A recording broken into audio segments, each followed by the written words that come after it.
நல்ல கண்ட்ரோல் வந்துடுச்சு. அதனால் மாத்திரை நிறுத்தி பார்க்கலாம், ஒன்றும் தப்பு இல்லை. ஏன்னா ஃபாஸ்டிங் வந்து 80 கிலோ தான் இருக்குது. 115 120ங்கிறது நம்ம 160 வரைக்கும் கூட போகலாம். டயபெட்டிஸ் ஏற்கனவே வந்து ட்ரீட்மெண்ட்டில் இருந்தவங்க. அதனால் பீரியடிக்கெல்லாம் மானிட்டர் பண்ணிக்கலாம். நீங்கள் மாத்திரை நிறுத்துங்க, ஒன்றும் பிரச்சனை இல்லை. தேவைப்பட்டாலுமே மெட்ஃபார்மின் மட்டும் போட்டுக்கலாம். மெட்ஃபார்மின் 500 mg சஸ்டைன் ரிலீஸ் அது மட்டும் போட்டுக்கலாம். நீங்கள் போட்டுட்ருக்க மாத்திரை 2 மருந்து இருக்குது, அது 2வது மருந்து தேவையில்லை. அதனால் மெட்ஃபார்மின் மட்டும் தனிச்சையாக பிரித்து போட்டுக்கலாம். இப்போதைக்கு நிறுத்துங்க, பார்த்துக்கலாம். அடுத்த வாரம் திரும்ப எப்படி இருக்குன்னு பார்த்துக்கலாம். அரை மாத்திரை தானே போடுறீங்க, நிறுத்திக்கலாம். ரொம்ப உங்களுக்கு பாராட்டுக்கள். உங்களுக்கு ஒரு ஷீல்டு கொடுக்கணும் கண்டிப்பாக.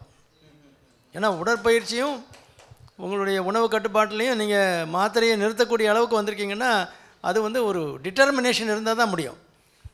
சொல்லுதல் யாருக்கும் எளிய, அறியவாம் சொல்லிய வண்ணம் செயல். செஞ்சு காட்டுறது தான் பெருசு. நீங்கள் செஞ்சு காட்டிட்டீங்க, வாழ்த்துக்கள். நன்றி.